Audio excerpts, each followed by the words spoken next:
Goddars, un progetto e un podcast che ha l'intenzione di mettere in relazione tutti coloro che hanno l'intento di guarire il pianeta e guarire se stessi.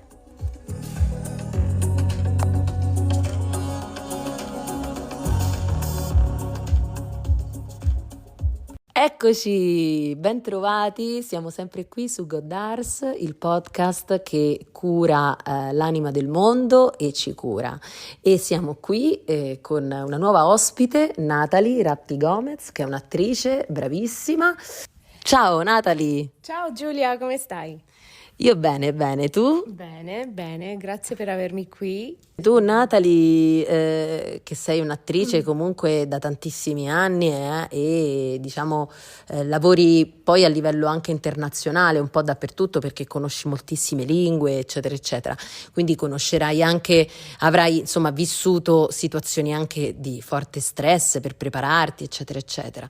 Ci puoi raccontare come, diciamo, la vita spirituale, prima di tutto come hai conosciuto, come hai intrapreso questo percorso spirituale e poi come il percorso spirituale ti aiuta giorno per giorno per affrontare comunque un mondo così competitivo e stressante. Allora, mi ricordo che una delle prime cose era un libro che mi ha regalato mia zia colombiana, eravamo negli Stati Uniti, mi ha regalato questo libro che era Le 7 leggi spirituali per il successo. E mi ricordo che io mi leggevo e mi sentivo in cuffia questo libro appunto ogni volta che andavo a fare il propedeutico al centro sperimentale, che è questa scuola di cinema dove ho studiato 3 anni recitazione, ed era il mio mantra, me lo sentivo nella metro andando. E questo approccio qui appunto era un libro di Deepak Chopra, però a prescindere di lui questo mi ha aperto un pochettino il mio punto di vista verso le cose intangibili, verso la spiritualità, verso diciamo verso andare dentro di me, no? E forse anche per quello poi ho avuto successo a superare tutte le prove che mi sono state presentate davanti lì in questa scuola che ho fatto, e ho superato insomma il propedeutico, ho fatto i 3 anni e poi ho iniziato a lavorare come attrice.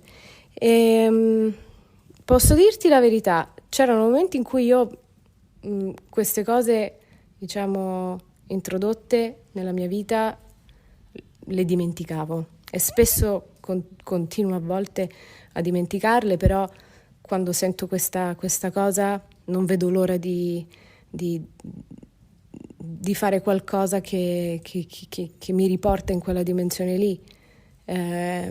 Può essere appunto le solite cose, insomma, yoga, meditazione, leggere anche o seguire persone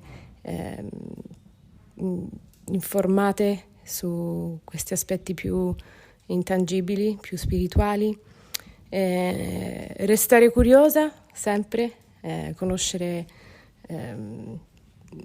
anche aspetti nuovi, anche se pensi che sai tutto, invece no, c'è sempre qualcosa che è interessante conoscere e aggiungere. E poi ecco, tutto questo secondo me mi ha aiutato anche a riconoscere il fatto che io sono attrice, no? Che la realtà è un'altra, il mondo di un attore è molto interno, devi lavorare molto dentro di te, e poi l'esterno e di conseguenza al grande lavoro interno che fai. E questo lavoro interno è molto spirituale, molto, se vuoi, anche sì, psicologico, però anche spirituale. Quando è spirituale riesci a farlo in maniera molto più sana, senza autodistruggerti e senza farti del male, come spesso accade. Molti artisti per creare si autoinfliggono, si fanno del male appunto perché dal dolore uno crea. Spesso è il modo più facile. Infatti la maggioria di questi artisti hanno sempre avuto un grandissimo dolore, hanno avuto grandissime sofferenze nella loro vita e le affrontano tramite l'arte, quindi è un po' come autoguarire, no? Però se lo fai attraverso la spiritualità, scusate, è più sano, quando riesci a avere quella chiave di lettura e dare un senso più profondo alle cose, meno terreno, arrivi ad avere un effetto che ti guarisce, invece che infliggerti.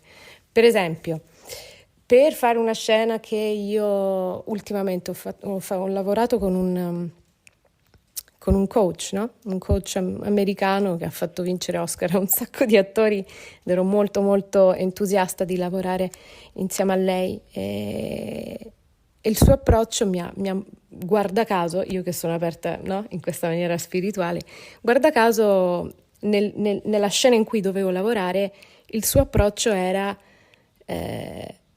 il più spirituale possibile. Perché? Perché dovevo fare una vittima di un serial killer ed era una cosa che spaventava, no? Spaventa.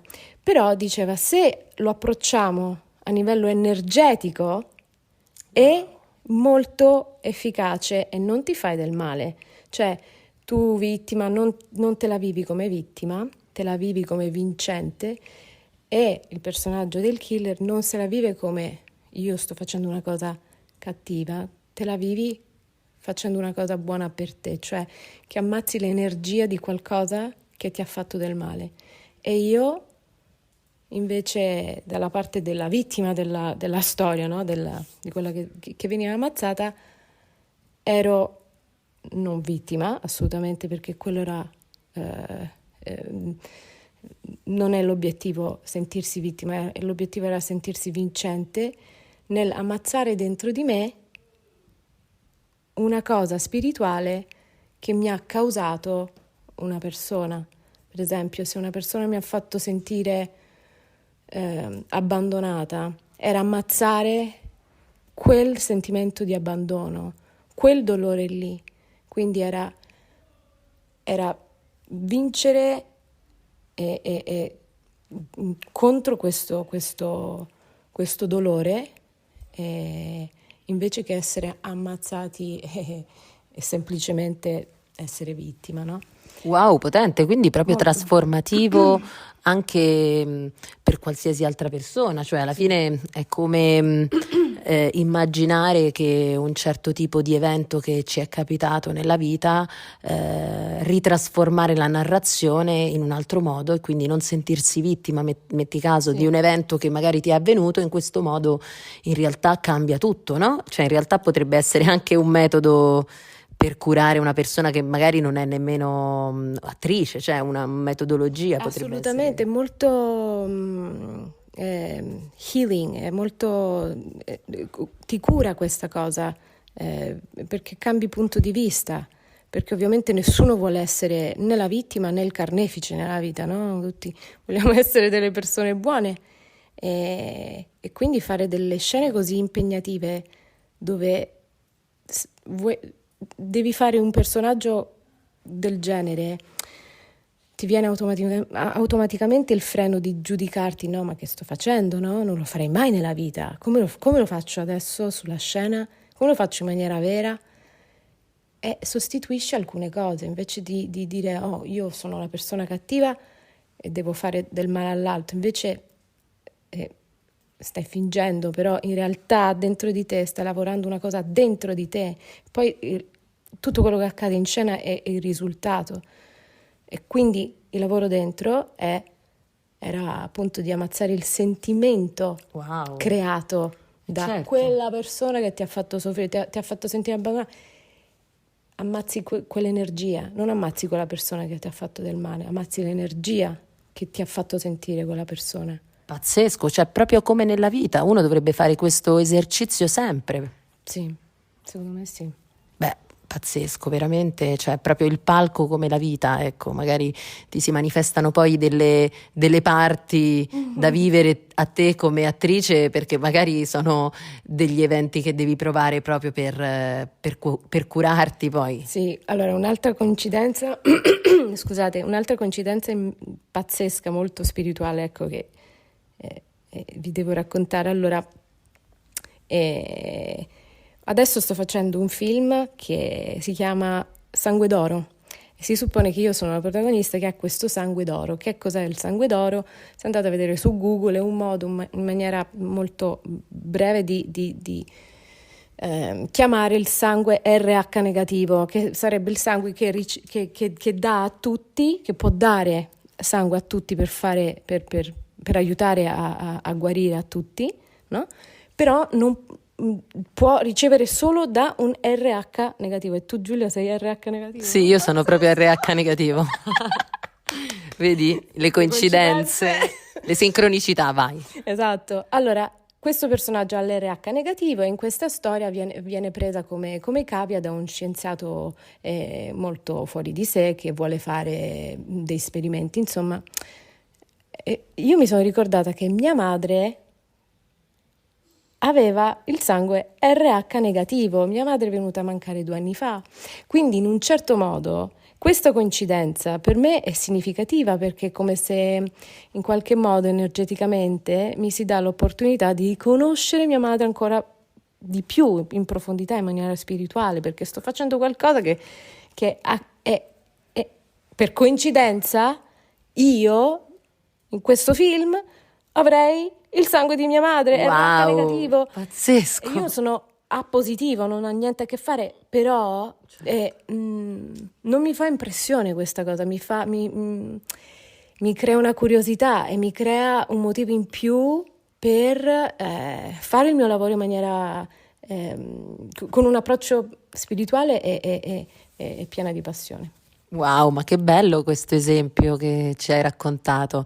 Beh, ma è proprio così. Poi quando magari fai l'attrice ti si mostra ancora più evidente, no? Davanti, perché poi alla fine puoi impersonificare ruoli che in realtà poi sono fortemente affini alla tua anima e alla tua storia, però anche nella vita poi alla fine ci succedono le stesse identiche cose, solo che non pensiamo siano magari degli eventi per noi, perché li vediamo un po' assonnati, li guardiamo un po' da estranei, mentre quando poi sei attrice per forza di cose ti devi entrare in questo tipo di sincronicità, no? Sì. E poi tu che sei comunque così vicina al mondo spirituale, delle vibrazioni, delle energie, di tanto altro, hai magari una sensibilità in più.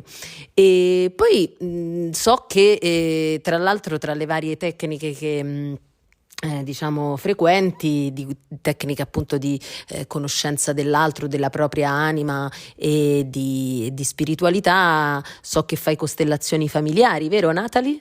Assolutamente sì, faccio le costellazioni veramente grazie a te che mi hai introdotto e mi sono state molto utili e mi hanno aiutato a sviluppare un miglior rapporto con mio padre, con la perdita di mia madre, anche un rapporto con me stessa sulle mie varie paure, tipo appunto la paura dell'abbandono, cose del genere.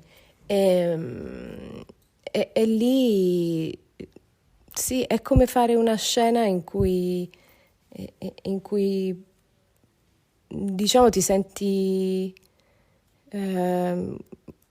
almeno io mi sono sentita personalmente messa alla prova poco, perché era davanti a molta gente, devi toccare molte corde profonde, però ecco, era una cosa fatta per l'autoguarigione e forse la recitazione mi ha un po' facilitato, perché facendolo per mestiere poi lì diciamo non me ne sono fregata del giudizio altrui completamente. Ma è una tecnica che consiglio molto, mi piace molto farlo. Ogni tanto, ecco, quando ho dei dubbi, quando mi sento bloccata in qualcosa nella vita. Per esempio, ultimamente ho un po' di crisi di identità.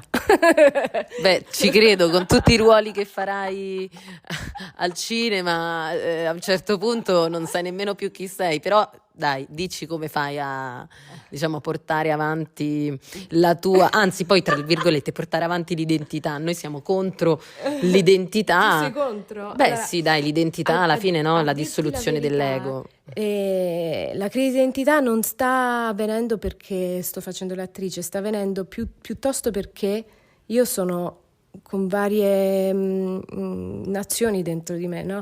Sono metà greca, metà colombiana, sono cresciuta in un ambiente americano, anglosassone anche, e poi anche in Italia. E ora ultimamente mi sto avvicinando molto alla Grecia. Ed è questa un po' la crisi, perché dico, ok, qual è la mia radice reale? Un po' di tutto, ok. Sì, però questo a volte ti può confondere, no? A me mi crea a volte molta confusione. E devo lavorare su questo. Come ci lavorerai? Come ci lavorerai? Come ci lavorerò? Ci sto lavorando in questo momento parlando con voi. Beh, dai, con tutte le tecniche spirituali No. che attraversi, diciamo, troverai, secondo me, tantissimi suggerimenti da... Sì. No? A parte le costellazioni che se non risolvo vado subito lì a fare un po' di costellazione. Altre tecniche, guarda, io ho usato il rapè spesso. Il rapè? Dici un po' che cos'è il rapè, giusto per... Il rapè è un miscuglio di tabacco, se non mi sbaglio, tabacco e altre piantine che vengono raccolte nelle foreste dell'Amazzonia e in paesi come il Brasile, in Sud America, eccetera. E lo usavano appunto come si chiamano, le tribù dentro queste giungle Mhm. per avere più chiarezza, per centrarsi. E, E tu come lo usi questo rapè? beh, lo uso come modo di avere più chiarezza quando mi sento un po' bloccatina. Cioè, a parte prima, ovviamente, non è che è la prima cosa che faccio, uno fa un po' di tutto, no? Fa un po' di yoga, fa un po' di meditazione, e seguo molto il mio istinto. E il rapè lo faccio a casa, a volte anche da sola, con un po' di musica rilassante. Accendo una candela, lo rendo come un piccolo rito. E accendo un incenso oppure con le mie amiche, con voi, a volte mi è capitato, no? Di farlo insieme alle mie amiche ed è un momento ti scioglie un po' dentro di te. A me personalmente mi scioglie un po' di ossessioni, penso. Beh, bene, anche perché poi spieghiamo che il rapè è fondamentale, è molto importante perché aiuta a riequilibrare gli emisferi cerebrali, sì, sia il destro che il sinistro, quindi molto spesso noi siamo solo su un emisfero, che può essere quello sinistro o quello destro, a seconda appunto se siamo più razionali o più creativi, però la verità è che non c'è un emisfero migliore dell'altro, ma semplicemente l'ideale sarebbe proprio l'equilibrio tra i due, in modo tale che i pensieri e comunque le intuizioni riescano a fluire equilibratamente tra tutte e due le parti, e il rapè aiuta proprio questo, quindi per questo probabilmente ti senti anche più libera dalle ossessioni. Sì, hai ragione. C'è una cosa importante che fa, che è questo di portare un equilibrio interno. Non sapevo come agiva, molto interessante. Sì, per me non c'è perfezione, c'è equilibrio. Cerco quello nella mia vita, nel mio lavoro, nella mia vita personale. Prima ero più perfezionista, ora ho detto no, che ossessione, no? Il perfezionismo è un'ossessione, c'è niente di perfetto nella vita, c'è equilibrato.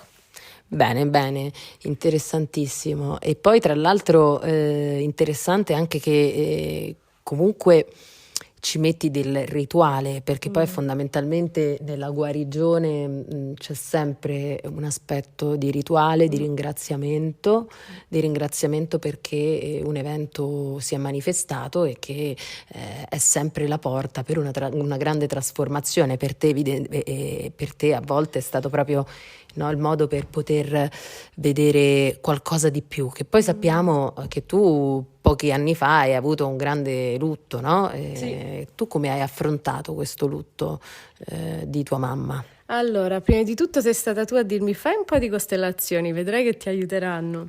Questo mi ha aiutato, ma prima ancora che sono andata, perché non c'era la data disponibile, e ho fatto una cerimonia di ayahuasca e non era la mia prima cerimonia, per cui mi ero già familiarizzata con la cosa. È stato bellissimo, è stato molto utile. Ho avuto l'opportunità di rincontrare lo spirito di mia mamma, di parlarci, di avere un bellissimo dialogo dove mi ha aiutato ad affrontare il resto della mia vita in maniera più serena, più risolta, e mi ha fatto notare come poi non so se tutti ci possono credere, ma mi ha fatto notare come lei, ma anche molte persone andate nell'aldilà, sono sempre presenti nella nostra vita tramite tutto, tramite gli animali, la natura, le persone, quello che accade. E come in qualche modo restano nella tua vita come spiriti guida attraverso quello che c'è intorno a te. E quindi poi un'altra cosa bellissima, che io prima che venisse a mancare mia mamma le avevo chiesto di venire a fare ayahuasca con me, e lì durante invece la cerimonia senza di lei, avendo questo dialogo con lei, le ho detto ma che peccato, sono così triste, io ti volevo qui. E lei, il suo spirito mi ha detto io sono qui. E posso dirvi ragazzi, a parte che è di un'emozione bellissima, no? Avere un dialogo con lo spirito di una persona che ami così tanto, ma il renderti conto che era lì, nonostante era andata via. Perché lei è qui, è sempre qui lei. Esatto, tutti sono Siamo qui. tutti qui, perché è così, il visibile e l'invisibile, siamo tutti nello E poi stesso. comunque la cosa dell'ayahuasca che davvero apprezzo tantissimo è che in momenti così difficili da diciamo attraversare, a me personalmente mi ha dato la forza di tirare fuori, attraversare il dolore grosso che avevo, che secondo me ci avrebbe voluto molto di più. E invece in qualche modo ti sostiene nel farlo in maniera individuale, non è nessuno che ti spinge a farlo, se tu sei pronto lo fai. Io evidentemente ne avevo bisogno ed ero pronta e l'ho attraversato, ed era molto liberatorio, perché se no un dolore così, quando ti pesa così tanto, è normale che ti pesa, è naturale che ti pesa. Spesso ho letto e ho sentito e ho anche vissuto il fatto che solo attraversandolo si può superare. Più lotti contro, più insomatizzi, più poi si fa sentire nel tuo corpo, si fa sentire nel tuo umore, nelle tue azioni, nelle tue relazioni. Perciò era molto importante per me guarirlo. Certo, e poi comunque credo che la cosa che l'ayahuasca ti permette è riuscire ad attraversare il dolore veramente, perché in quei momenti... In gran parte. Poi ovviamente non è che ero già... Certo, no, però in quei momenti, però, diciamo, abbiamo... una bella, ti aiuta, ti dà una bella spinta. Perché comunque molto spesso uno ha delle resistenze, non vuole affrontare il dolore, invece in quei momenti ci si affida e quindi poi la pianta ti aiuta ad entrare nel dolore, perché molto spesso poi la gente non vuole entrare in questo dolore. Sì, perché fa paura, no? Certo. Fa molta paura e non hai le armi per sostenerlo, è quello. Io so anche che hai portato tuo papà. Sì, ho portato mio papà e è stata una bellissima, gli ho fatto questo regalo di compleanno, era 2 anni fa, e io allora avevo un rapporto che non esisteva, non era molto forte con mio padre, e invece al momento che è venuta a mancare mia mamma, il rapporto con mio papà è diventato molto più importante, e portandolo lì l'ha migliorato tantissimo, perché si rappresentavano delle dinamiche che riconoscevo che non facevano parte del mio rapporto personale con mio papà, ma riportavo le dinamiche che aveva lui con mia madre. Stavo prendendo il ruolo di mia madre e non era giusto, no? Non era giusto, perché io sono la figlia ed è importantissimo nella gerarchia di una famiglia che ognuno abbia il suo ruolo, e spesso si scambiano. Questo ce lo insegnano le Le costellazioni. costellazioni. E appunto durante questa cosa, durante l'ayahuasca che ho fatto con mio papà,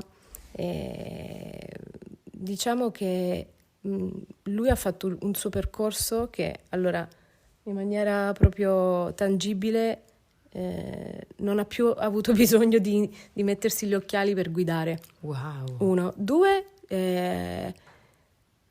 va al lavoro e in generale ha un approccio molto più sereno nella vita, Bellissimo. anche nel suo lavoro e tutto quanto. Cioè, E il nostro rapporto è migliorato tantissimo, perché prima magari c'erano questi conflitti che non appartenevano a me e lui, e ora si sta creando una bellissima relazione di tantissima fiducia, e in più io stavo soffrendo di tipo post-traumatic stress, che sarebbe stress post-traumatico. Avevo paura di perderlo ogni istante se non mi rispondeva il telefono, ero in costante paura di perdere anche mio papà.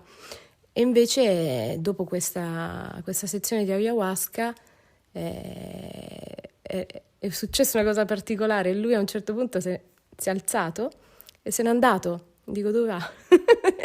Dove va? Aiuto! Dove sta andando? Niente, io sto lì che faccio il mio percorso, a un certo punto vedo pure lo sciamano che lo segue, dico, allora spero che starà bene. Non devo preoccuparmi però, devo stare qua.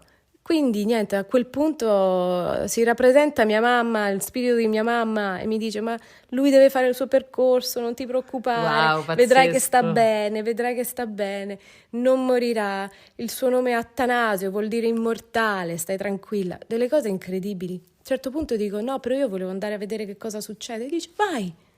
Quindi sono scesa giù, eravamo nel primo piano di questa casuccia in mezzo alla natura, vado e vedo mio papà con lo sciamano che fanno delle belle chiacchiere fumandosi una sigaretta, capito?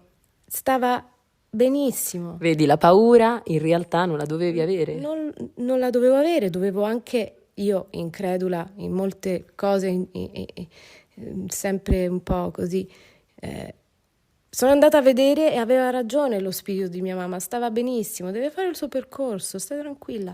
E quindi anche questo in un certo modo molto poetico e magico mi ha aiutato a diciamo, togliermi questa paura e ad avere più fiducia che lui sa benissimo quello che sta facendo, che non ha bisogno di me come appunto un sostegno in più, e di mettermi nella posizione di figlia e di metterlo di conseguenza nella posizione di padre, capito? Che questo è fondamentale, ricordiamo, come dicono le costellazioni, le gerarchie e i ruoli nella famiglia sono fondamentali.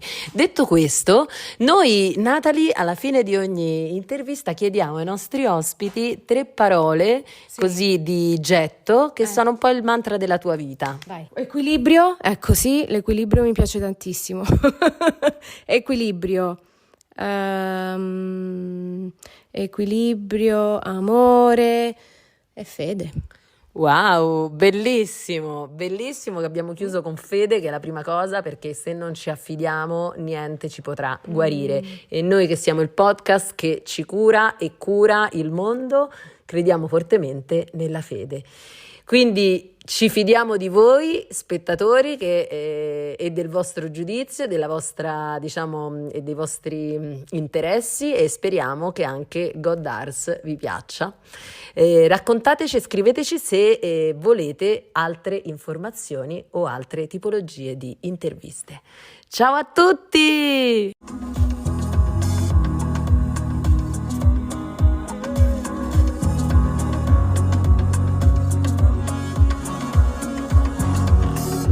God Ars, un progetto e un podcast che ha l'intenzione di mettere in relazione tutti coloro che hanno l'intento di guarire il pianeta e guarire se stessi.